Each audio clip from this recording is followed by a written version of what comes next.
people need coaches. There's a reason that people hire coaches. I will just encourage people to do that. I mean, there's people out here in this industry. There's people out here in other industries. Find people that, you really believe that can help you and understand where you're at and have a solution that can, chart a path forward. Welcome to the Painter Growth Podcast, where we help you scale your painting company in record time. Join us as we explore sales, marketing, hiring, finances, leadership, and more, everything that you need to know to scale and grow your painting business. I hope you enjoy and subscribe. What is up, everybody? Michael Hickman here, founder of paintergrowth.com, and you're listening to or watching another episode of the Painter Growth Podcast. And with me today is an esteemed gentleman, maybe esteemed, in the contracting space. See him everywhere doing awesome things with the Sales Transformation Group. We have Mr. Ryan Groth, CEO and founder, I believe, of STG. Yes, sir. Thanks, Mike. Good to have you, man. Yeah, thanks for being here. Thanks for having me here. So we were just talking before. You found kind of like a pretty cool niche of kind of like the more established businesses, painting businesses and roofing businesses, other types of trade. You just had a big conference with like 200. What do you notice as some of the main differences between some of those upmarket companies doing like 2.5, $5+ million a year versus the guys who are struggling to break one?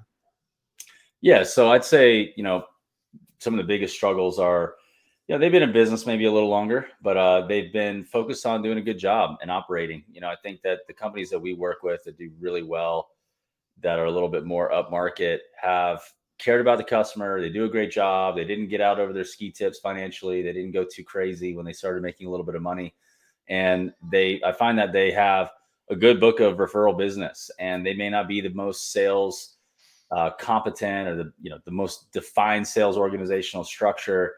However, they do a great job. And at the point they want to work with us, they're really realizing they don't prospect. They don't really qualify well. They just kind of quote and hope, bid and beg, spray and pray, I like to call it, because you can bid and beg, spray and pray, quote and hope your way to $1 million if you do a good job. But if you want to break to the next level, you're going to have to be more proactive in really designing and structuring a culture for high, performing people to want to come in and want to work for your company. It's like, I like to say, you're 5 million, 3 million, whatever you want to grow. What would you want to do to get the 25-year-old version of you to come work for you? What would need to be there? And when you really ask that question, you start to standardize. You start to have a higher standard of what you would want your own environment to feel like for great representation to come in and represent your company and to grow with you. But when you're less than that, there's typically an owner who's wearing a lot of hats. They're just doing everything they can. They're fighting fires. I think if you don't spend too much and you manage your finances and you do things the right way, you will grow because you won't get yourself into a bind. But those are a couple things that come to mind. Yeah, I mean, to grow, and you said it briefly before, but it's I think it's so important and worth discussing a little bit more. What role do you see being organized playing in this? Like, can you run a big business and be disorganized? No. You got to be organized for sure. Absolutely. Okay. How does one start that? How do you start the lifelong process of becoming an organized person?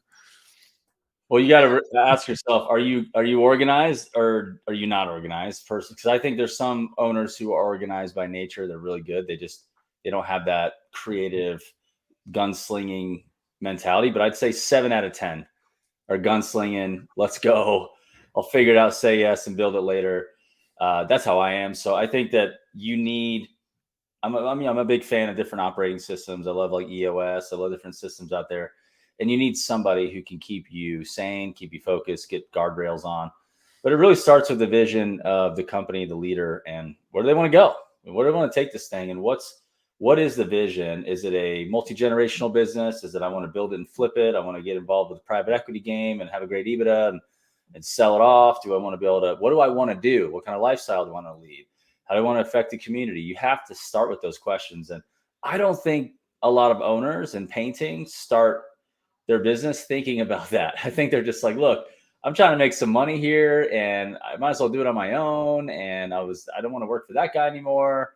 So they have to start to dig. And now that they have to face the question, like, let's talk to my spouse and where do we want to go? And if it's a female owner, like let's talk to my husband. Where do we want to go? Why do we want to go? How do we want to live? And when you start to think about that and get really clear on where you personally want this business to take your life, because if you don't tell this business where it's taking you, your business is going to take you where you didn't expect to go. Yeah. And I think that's the key, is this business will take you somewhere because it is a living, breathing beast, whether it's small or big, that's going to consume you because you have to do something about it every single day. But if you can say, no, I'm going to take this thing and I'm going to control this business based on what I want and my spouse wants and our family wants, then that starts to change everything. Like, who's your next hire? Who's going to be your COO or your operator, your right hand? How are we going to take this business to the next level? And then you can start to reverse engineer some plans. And I'm really big on the sales plan. I have personally gotten a lot of help on operational planning and financials. That's not our expertise. There's other groups out there, perhaps it's yours and others out there that can do a great job with that. But I think a lot of owners say yes, press the foot on the gas and start driving. And then next thing you know, it's 3-5 years later, they're looking at their spouse. Their spouse is like, what are you doing? Like, you're not who I married. I don't like this life. This is brutal.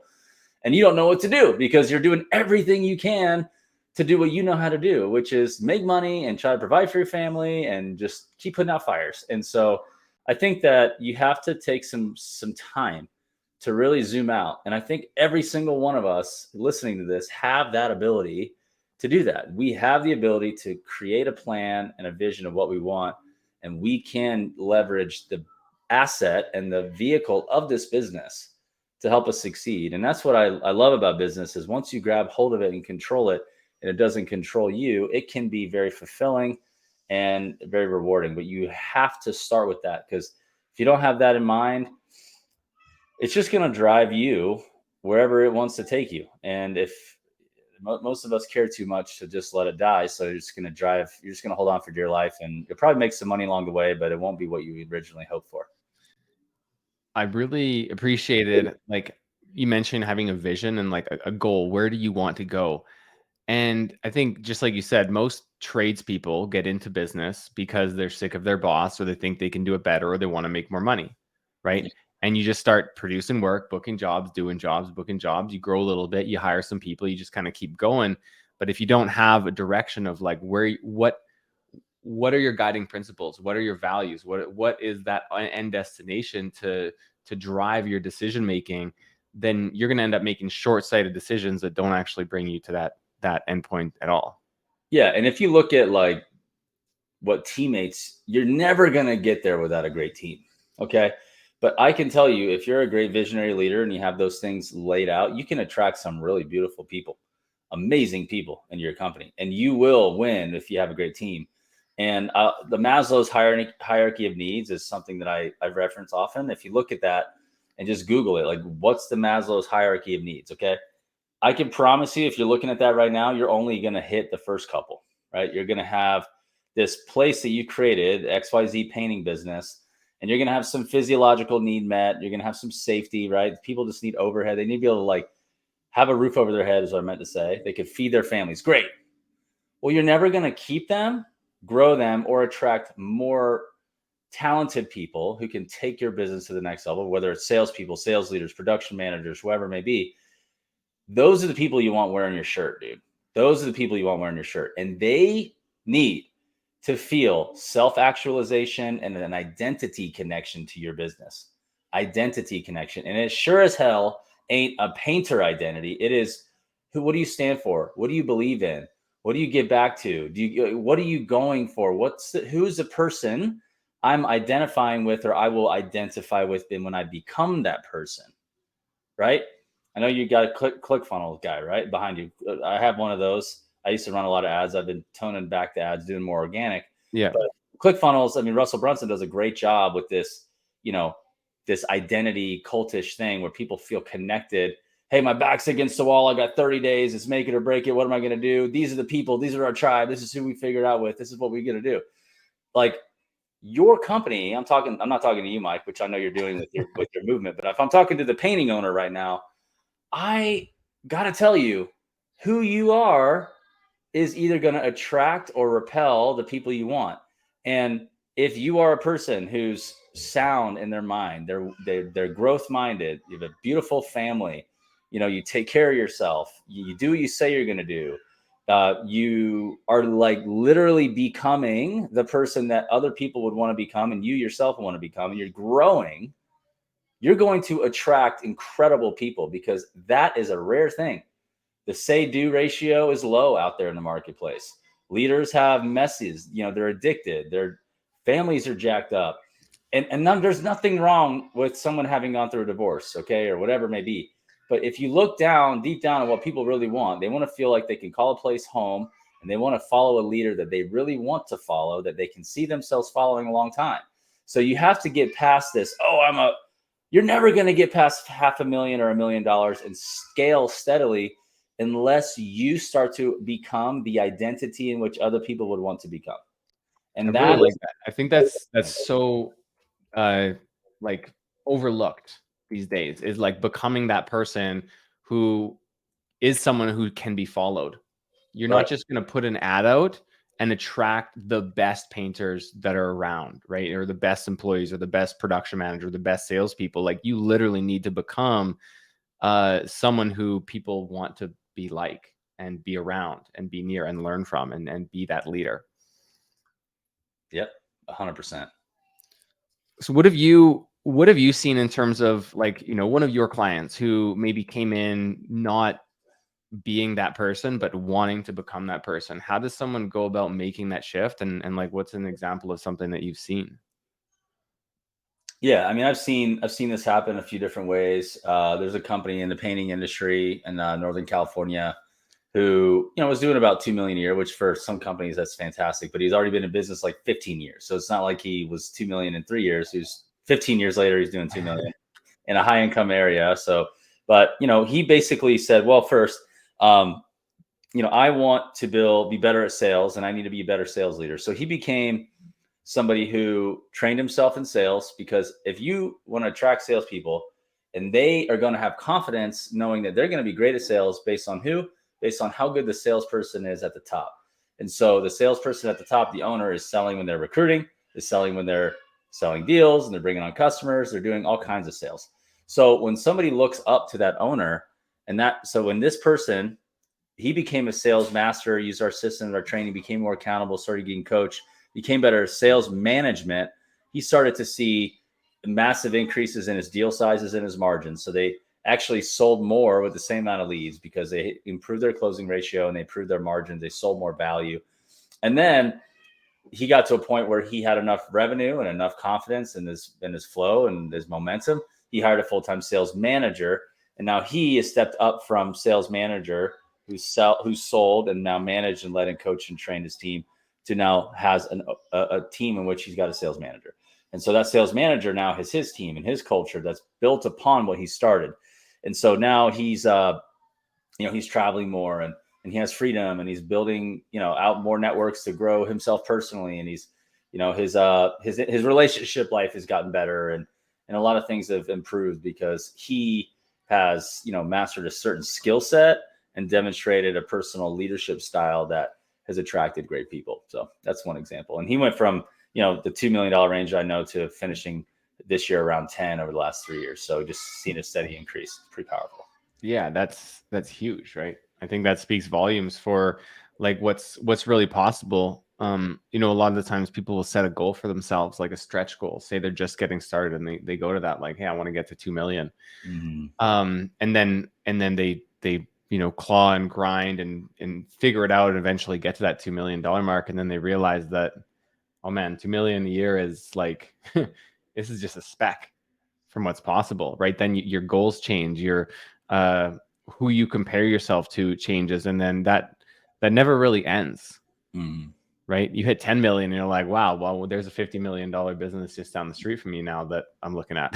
Yeah. Yeah. Yeah. So so sales is so important. If you don't have sales coming into your business, there's a lifeblood, right? So if you don't have sales, you don't really have a business. That's what I would say. Yeah. So how can improving your sales, I'm going to just back up a little bit and define the term sales organization, because every company should have a sales organization within it. And that's like, it can be a small sales org. It can be the same person can be the salesperson and the marketer and the appointment setter and, everything. Yep. Or you can grow the sales organization and have multiple salespeople, sales manager, marketing team, and, setters and all of that stuff. So that in total is called what I call the sales organization. I don't call it that, but I mean, I do call it that, but I didn't create it. So what type of impact do you see in like companies trades companies specifically that employ the sales organization model, start thinking of their company as a sales organization? Is that shift important to do?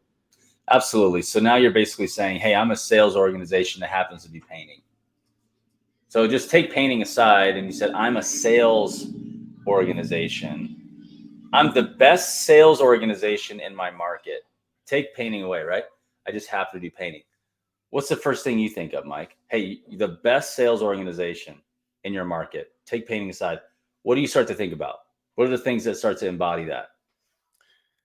Tons of closed jobs, super steady lead flow, market dominance, even like being completely industry agnostic, just being everywhere all the time. No need for leads. Team. Yeah. Describe the team. The team. Oh, describe the team. I think just like kind of like what you said before, like a really competent sales leader managing a great team of high performers who are closing at really high rates, who are leaving really good experiences with their homeowners, making deals, closing jobs, but leaving a trail of great great experiences behind. Yeah. And a marketing machine that is just churning out more leads than we can even handle, right? You have online marketing dominance, offline marketing dominance. You have a manager overseeing it all, and a tight integration between the sales function and the marketing function. That's how I see sales dominant, or that type of dominance. Yeah, it would be, some other ways would be like, high standards, the leaders pushing them and challenging the team regularly. They're not coming in and the manager's like, oh, nice job. And they don't have to no, think of it like a sports team. There's always film. They're always looking to get better. They're not there just for the paycheck. They're there because the leader is pushing them and finding holes and helping them level up. They love that stuff. They want to be better. They want to be challenged. They even have resources to create their own internal sales events and bringing outside speakers to inspire and motivate them. They're doing spiffs and awards and contests and team MVPs and players of the month. And they're finding esteem within the sales organization, right?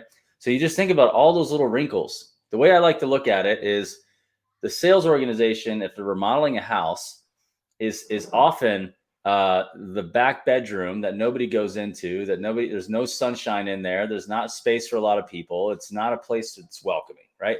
But if you were to say, let's put this thing down to the studs and let's build it back up, you're going to create signs on the walls and screens and numbers and scores. And, it's going to be fun. There's going to be high fives. There's going to be deals closed. There's going to be some testosterone flowing in there.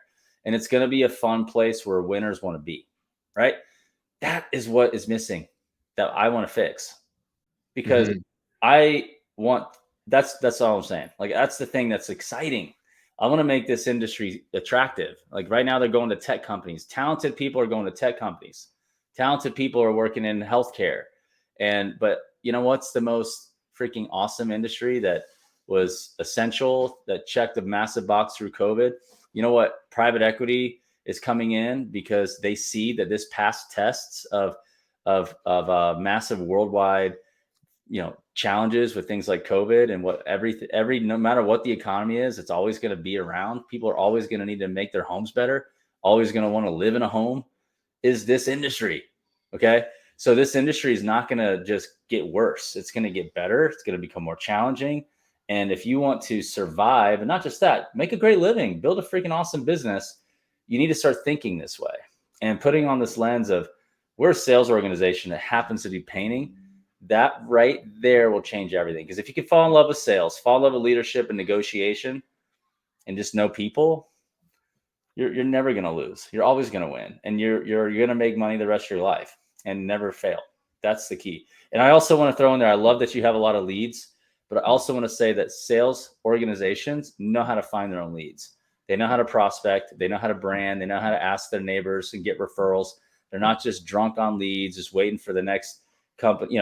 There's a healthy tension between you give me leads and I go find them, because a sales organization doesn't know how to find leads. As soon as the leads flow shuts off or something happens ever, they don't have those muscles. We want them to have some muscles to be able to do that. So, yeah. Yeah, I'm glad that you actually said that. It's making me think about my sales organization and a couple of the guys I should probably have that conversation with. Getting a little bit too comfortable. So when you said, when you kind of described that sales organization, that's the type of company that someone, can believe in and wants to be a part of. Mm-hmm. And yeah, I mean, you can't attract. Writing a really great ad might attract a really good person to interview with you, but if you don't have the substance to follow that interview up with like a really really good company and systems, you're not going to keep that person. Yeah. I'm a firm believer that if you really want to do that, you should start putting out content and talking about your culture and being growth minded and being community focused. So that's the stuff that, if somebody's really serious, they're like, dude, this painting company, man, like they're different. Wow, they have an Instagram. Look at that. They got a sales award and someone just won the award. And dude, that's cool. Or like $1 million. Look at their commission check. They're advertising that. Like, I want that commission check. Or, wow, they just went to the such and such sports game as an outing, and like, because they crushed it this quarter. And I mean, that's awesome. I'm gonna have some beers with these guys and like connect and be a part of something. Like that stuff you should put out there. So I know it's a lot to ask, but like you guys all have it in you. We all have it in us. It's a decision. It's a decision away. Do we want to be growth minded, or do we want to just, hey, look, I'm just going to have a really chill business. I'm going to book some jobs. I'm going to go do it. I'm going to make a little bit of money. That's cool. But like, people need more leaders to follow. There's a huge shortage of leaders, of inspirational leaders that people want to follow. Very, very big shortage of that. And if we were to look in the markets you're in right now, there's probably 1 to 10 companies that have that awesome entrepreneurial energy that you can pick out of you can look around and hear about, and your name starts to float around. Your name needs to be one of those names. Okay. That's what I'm thinking. When you describe those types of events, like, hey, going to sports games and, going out for, drinks and having award nights. And I mean, it doesn't have to be around alcohol, but whatever. Doesn't have to be. Yeah. Whatever. What needs to be, like you said, be the company that 25-year-old you would love to work for. Yeah. Right. If you think about like what types of things motivate people like that. 35 or 45, I don't care. But like, yeah, you're not thinking down the next generation enough. You're going to miss a little window here. And I'd rather bring on somebody who I can change their life and set them up versus have to untrain a bunch of habits. So go back to your point. I didn't want to derail that. I just wanted to clarify that, there's some 35-year-old, 45-year-old studs out there. Totally fine. But continue, Mike. No, I mean, that's all good. It's if you can, like, culture is so important. If you can create a culture that people want to be a part of, what are some easy ways that you've seen people develop culture, especially if they're just getting started and don't have a huge budget for, hockey tickets or whatever? Yeah, just start find some trainers on YouTube and get everybody in a room and just or buy a program that somebody you want to listen to and start facilitating a discussion.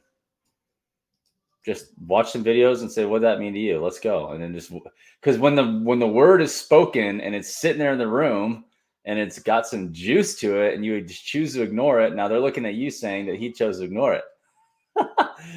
Okay. But if you actually say, hey, look, let's do this. Let's get in here. And then you start to wake up to something in you, they're going to be like, all right, I see where this is going. I'm either on or off. Let's go. I like that when I asked culture ways, the first thing that you said wasn't like going out for beers. It was like, let's learn together. Mm-hmm. Why is that important? Yeah, because when you're learning together, you're taking in information together. It builds a bond. The best teams that I ever look, like when I study teams, they typically are the most bonded because they've gone through pain together, So if you can learn, that's sometimes hard, or take action and do something different, that's hard. That's huge. I like to work out. I like a couple drinks. All those are great things, but I'm going to grow the most when I'm training physically or training mentally and in the grind with my team. And we're getting down and we're like putting the pressure cooker on in role play environments. That is the fun stuff. That's the stuff that will leave people changed, permanently. And if you create a culture around that, it's like huge. It's like huge. I mean, you got guys who, I just watched Swamp King on Netflix with Tebow and Urban Meyer and Brandon Spikes and Brandon Seiler. Check that out. Tell me that those guys, this many years later, 15, 14 years later, are still not marked to their core. Their identity isn't still tied to Florida football and playing for those 2 championship rings, dude. Tell me that's not the case. Why? It's because of a lot of things. Obviously, there's a big stage, but it's the atmosphere, it's the coaching, it's the pain, it's just the pressure they put on. We could simulate a pressured environment that brings the best out of people. Okay. And we can create an atmosphere of training and pain and outside voices and then sharing. So what I saw was like they bonded around pain. They bonded also around sharing stories, and people got to know each other. And of course, everybody but Tebow partied their faces off. They said Tebow looked at his playbook and his Bible at all times. Those are the 2 things he was studying. So I love that. I mean, so all, those are some things that you can do. Those aren't necessarily comfortable things to do, though. People don't always like to do the hard thing. Like inviting your team into your living room to listen to some, say it's, Tony Robbins video that you picked out that you really liked, that you thought was impactful. Like if you've never done anything like that before, or you've never had a leader who's done that with you, it's a very foreign concept. That right there will change the game. Just doing that. Yeah. It's like reviewing your sales tapes. People don't do that. It's awkward to do it, especially the first time, but the insight you get from doing it is that the best NFLs in the absolute world do that every day. That's crazy, right? Yeah, actually, that's literally they do that as part of their normal. Doing the absolute most grueling things every week is normal for the highest producers and the most entertaining sport. Crazy, right? Yep. We don't even think about that in our industry. All we got to do is just look at examples outside of our industry and start to replicate that, and you're immediately different from everybody else. Yeah. I mean, it's to separate yourself from being one of the highest performing business owners. You don't even have to put yourself in harm's way. You just might have to, risk an awkward moment or an awkward conversation that might happen. Yeah. But that's it. It's just social tension is the only thing that you need to worry about. What are they gonna do? Say, man, my boss is such a jerk. He helped me grow yesterday. Oh man. So what do you, I guess, like, how can someone take, what they're listening to today and get started on this type of journey for themselves? Well, let's talk about some like rubber meets the road type thing. Yeah, I mean, you could do a few ways, right? It's like you could do it yourself, done with you, and done for you, right? So, you can work with companies like you can work with companies like us to do it done with you or done for you, or you do it yourself. Like, there's ways that you can do that. I would just evaluate different partners out there and say, all right, let's check out their content, check out their case studies. Do we like what they're saying? Do we believe in what they're saying? Are they people I want to follow and I want to learn from? Yes, great, cool. No, let's move on to the next one, whatever. And then if you're like, I would say you need a guide. I mean, people need coaches. There's a reason that people hire coaches. I would just encourage people to do that. I mean, there's people out here in this industry. There's people out here in other industries. Find people that, you really believe that can help you and understand where you're at and have a solution that can, chart a path forward. I mean, you bring up football, a couple of times. Yep. Can you imagine a football team without a head coach? Yeah. Yeah. And then imagine a football team with a great coach. Like, look at Deion Sanders. Look at, guys who bring their leadership, their inspiration, their motivation. It's so crazy, dude. It's so crazy what one person can do or can do negatively or positively with an entire team of talent. Amazing. it's funny because like the a lot of the time, or most of the players don't change. It's just the leadership that changes, and that leadership changes, their behaviors and actions change, and that changes the outcome of the season. It's just like that one person on top. That's right. Yeah. What's the biggest transformation that you've seen? Sales transformation group, right? What's the biggest transformation scene, or like the most not notable, but like coolest transformation that you can think of a company or a leader who's transformed their business or life just based on improving their sales organization? Yeah, I mean, when they work with us, they're going to see personal growth too. It's just part of everything. But yeah, I mean, I've seen companies go from 1 to 15 million. I've seen companies go from 3 to 20. I've seen companies go from 5 to 25. I've seen companies go from 3 to 20. I mean, it's been very. I've only been in business just over 5 years, so it's you don't have so much time to see a massive transformation. And then personally, I mean, I've seen people restore marriages and not get divorced. I've seen people lose 30 pounds and get in shape. And I've seen people start to share their story and inspire more people. I've seen people, quit, even some addictions. I've seen people who are stuck after some addictions and some even spending time in solitary confinement, coming out and being a productive member of society. Those are some types of stories that get me excited because I know generational patterns and curses that they've lived with, they're breaking those patterns and those things in their life, and they're transforming themselves and the next generation, their wives, their spouse, their husband. It's changing, and some of them, of course, maybe outgrew the leader and they started their own company and they're doing great things. There's some people, it's happened many different times in different ways, but there's people who've restored their faith, and come back to a place where their faith has become a guidepost versus maybe chasing Mr. and Mrs. Jones and the who's and trying to be popular and caring about what everybody thinks. I mean, there's a lot of different things that have happened through the programs and the experience of working with us. Some really resonate with me on a more personal level as a founder. Some not so much, but their business has grown. I mean, it's been a really fun ride. Yeah, that's super. That's I mean, I can imagine super fulfilling being able to have that type of impact on people. And Yeah. like you said, sales, if you're an entrepreneur or business owner and you have a company, just whether sales is going well or not can be the difference between a good marriage and a bad marriage. Or like a Yeah. healthy marriage and a bad marriage. It's just the sales pipeline can have those type of crazy impacts. Gosh, that's such a honest comment. I mean, look, like a lot of us worship money more than we like to admit, and if money's good, we're having a great weekend. If money's not good, we might have a tough weekend, or a tough month, or a tough year, or a tough 2 years. I mean, let's get real. I don't know if anybody's walked through the valley for 2 years of like making just paycheck to paycheck and paying off Peter and robbing Peter to pay Paul, but that is a reality. And if you are growth minded and you're a risk taker and a gunslinger and you don't have a lot of discipline, you're probably going to do that. You're probably going to overstep, overspend, overcommit because you think you're invincible because you had a couple good years. I'm just telling you right now, you're not, and you can get humbled quick. And so that's why we're big on like speaking about identity and how it's not tied to money and not tied to your sales, so that you actually have an abundance place of a full tank. And that way, like you're living and functioning from a full tank and you're not like needing the sales to fill your tank, or if the sales is gone, it empties your tank. It's actually really hard to do, especially for a competitor and an entrepreneur. But that's the part of the growth that we need to all go through is like, can I love my wife?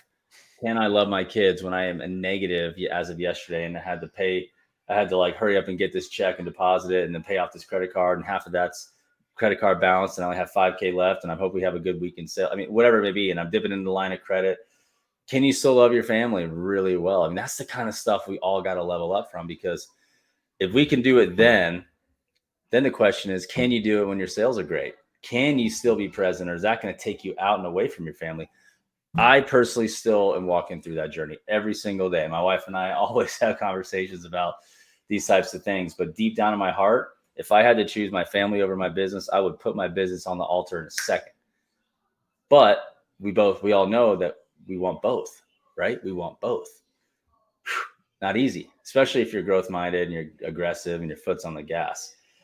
So we need support. We need mentors. We need people in our lives that can hold us accountable. We need transparency. We need community, right? We need people. We got to do it with each other. We can't do it alone. And because anyway, lots to say there. Yeah, no, I totally get it. I mean, I also struggle with that. I also have something that I call the entrepreneur's curse, which is like the constant state of disappointment or dissatisfaction with my business, no matter how good it's going. So I think just like always having that makes it like a little bit better when things are bad, because I'm already dissatisfied with my business.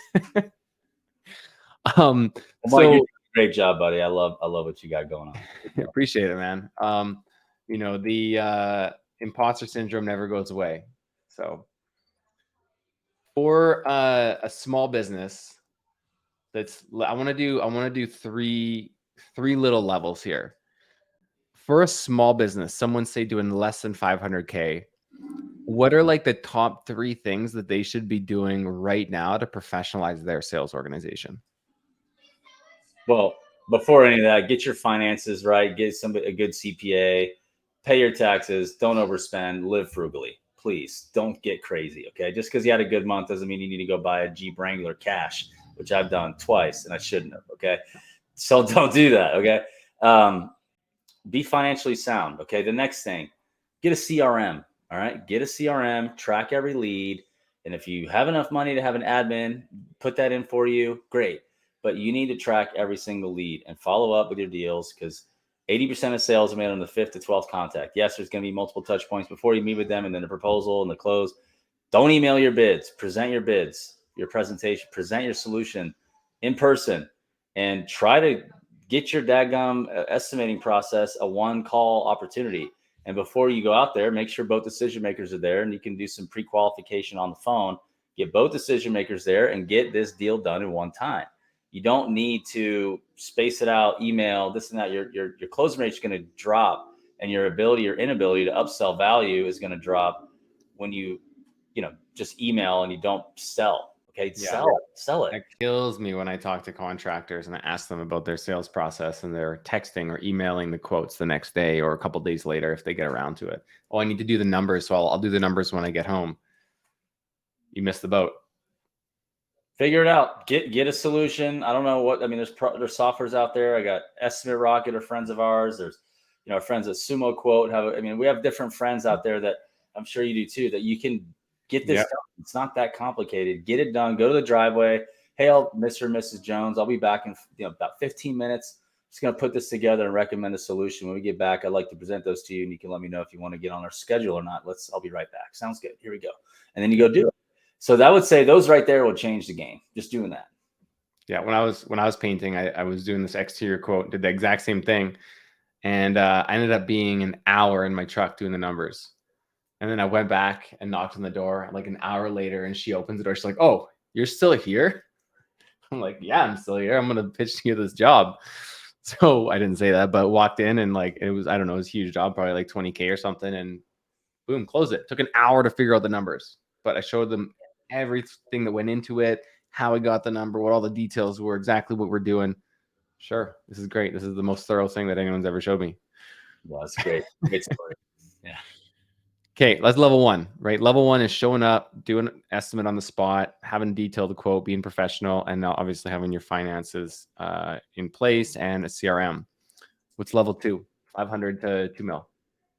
All right, let's get some sales reps up in here. All right, let's get a couple guys, a couple girls. Sell a vision of who they're going to become, the kind of money they're going to make, and the culture it's going to be, and get them excited about that. Have a training process.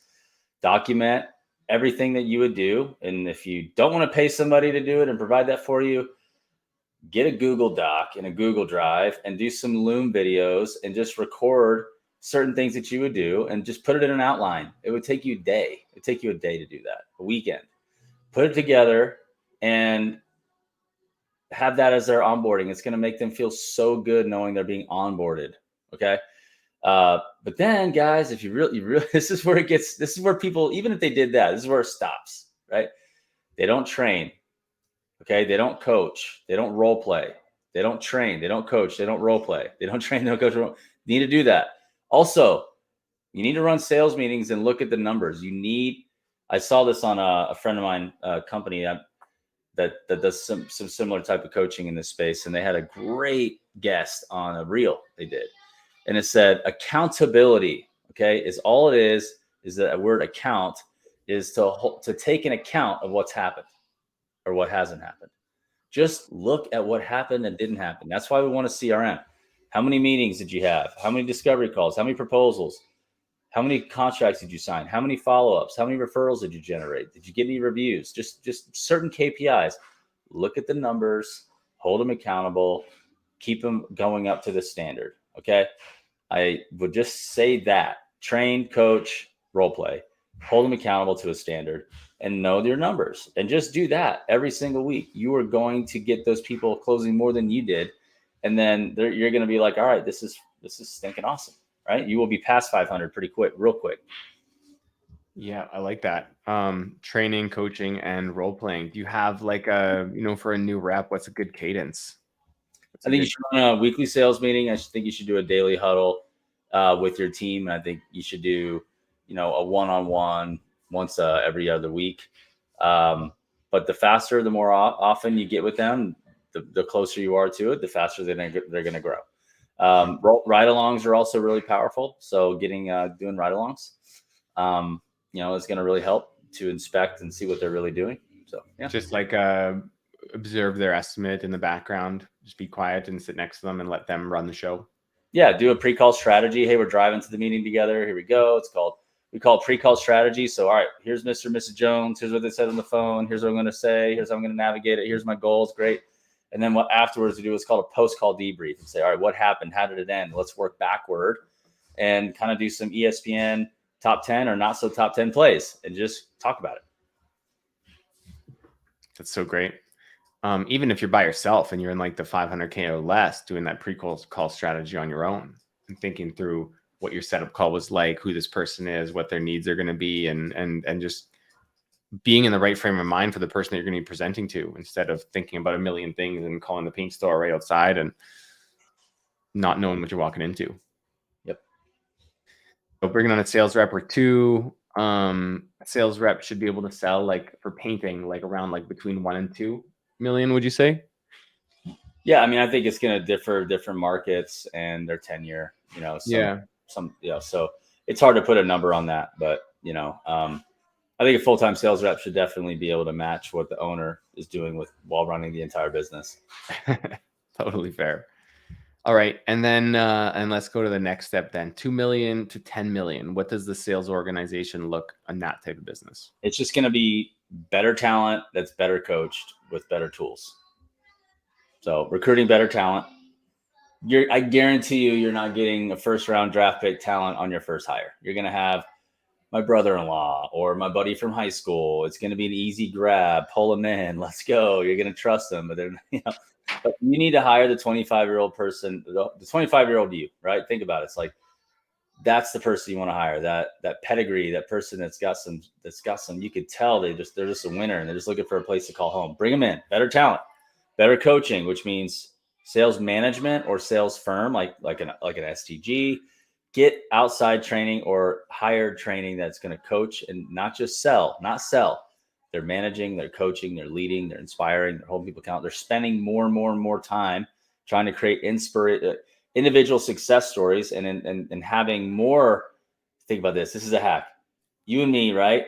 We're both helping the industry. When we have a success story, it's like a marketing asset, right? We can use that for like 3 or 4 years on ads and on landing pages, right?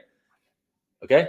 That sales manager, when that sales rep has their success, that is their case study of their system working for the next person, right? Same thing. So you got to have that type of mentality where like, I need them to win because their success is giving me a proven track record for other people who I want to bring on with certainty and confidence, right? That's what we want. And then there's other tools, right? There's other presentation tools and coaching tools, AI powered tools. I mean, there's different ways that you can even enhance your coaching.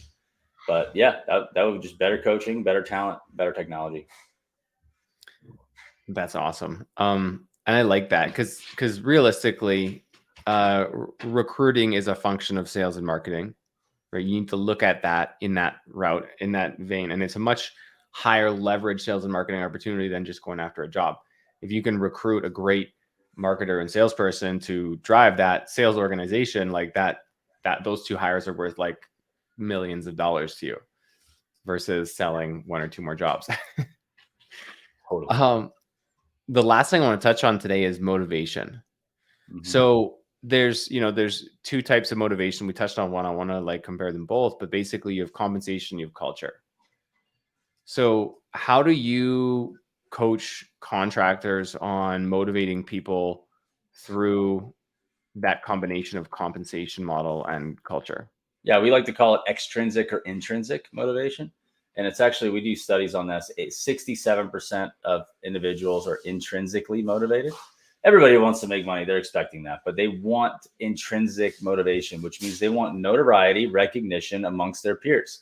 They want to know how they're doing amongst their peers. And I will tell you the power of communities like ours, and I'm not trying to pitch hard on your podcast, but like we do contractor of the year, residential sales director of the year. Like we do stuff like that because at some point you're going to be the big fish in a small pond. They're just like, all right, here we go again. Mike's the best guy again. He's a stud. He just killed it.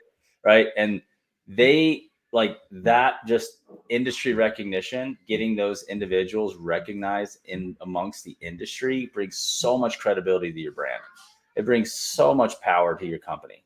And so some of our board members and best clients, they love that stuff. So their brand is, they're trying to get out into the industry and they're like a show pony for the industry. And they do that. And the whole industry sees their brand in a different light now. Right. And so it just changes everything whenever your company is now a standard for others of what it looks like to be great. Right. So those are the types of things you need to be doing, getting out there, networking with other companies, getting a feel for how good your company is, networking, masterminding. That there's a lot of power in those communities. So yeah, I mean, really, those are components. But what you really need to do is do what's called a 7-layer why. So, hey, Mike, why'd you start paintergrowth.com? Tell me more. Right. And then why is that? Why is that? Why is that? Go 7 layers deep and see what happens. You might see some tears shed. You might see some things that they didn't even think about. Like, well, I just want to make my dad proud. It's like, yes, we got somewhere. Okay. And it's like, that's powerful, but at the end of the day, it's a motivating is a constant job. And, I follow people and I just love being pushed. I personally am motivated by people who are doing things beyond me, and it motivates me. It makes me want to strive for more. It makes me want to chase. I'm competitive and I do compare myself with people sometimes. And sometimes that could be a problem. Sometimes that's an issue. I remember early in my journey, I would ask people their numbers. I would ask you your numbers right away. Like, all right, what did it? And it's because there's some validation I get by knowing if I'm better than you, or also it does something to me in a good way where I want to learn how to improve, right, and get better. So I think there's a lot of different people that are motivated differently. My favorite motivation, though, of all time isn't hating to lose or loving to win. My favorite motivation is falling in love with your craft and just the process of improvement. That's like a Kobeism, right? Kobe Bryant's mentality is, yeah, I don't hate losing more than I love winning, or love winning more than I hate losing. Those are both a problem. He's like, I think the thing that I do that's better than that's different from everybody, that my mentality is I love finding a way to improve anything that the journey is the destination. So I think that's a big one for it. But at the end of the day, man, like how you're motivated as an owner is going to be what attracts other people. If you're all about XYZ and money and extrinsic things, and that's fine. If that's who you have, you're going to attract people who like that because they're going to look up to you. I talked back to what we talked about earlier in the podcast. You're going to attract people who aspire to want to be like you to some degree, and you're going to retain people as well. So anyway, long answer there. Well, I mean, motivating people is not a short answer, right? People are so different, and there's so many different ways to motivate. So when you say like the 7 layers, how do you take what you learn in a 7 layers deep? So say you have a current employee who's, for some reason they've been slacking lately. So, maybe they've lost motivation for some reason. So how do you take that situation and apply your 7-layer why to it? And then follow up, how do you get them to take better action as a result of that 7-layer why? So the 7-layer why end game is essentially the why, but it's not a tangible plan. So that's when you're going to need to make a sales plan to help them say, what are the leading activities that I need to do regularly that's going to help support me achieving that why ultimately. So, hey, my why is I want to provide for my family. Great. Why? Because my parents struggled and I didn't like not having enough, and I've always struggled and I don't want to be that anymore. Blah, blah, blah, blah, blah, blah. Okay, great. Well, what is the number that you need to hit that would give you the feeling that you are past that level? Okay, so maybe it's $125,000 over the next, 12 months. Okay, great. Well, your commission plan. Okay, we talked about that. Let's talk about our average deal size. Let's talk about this.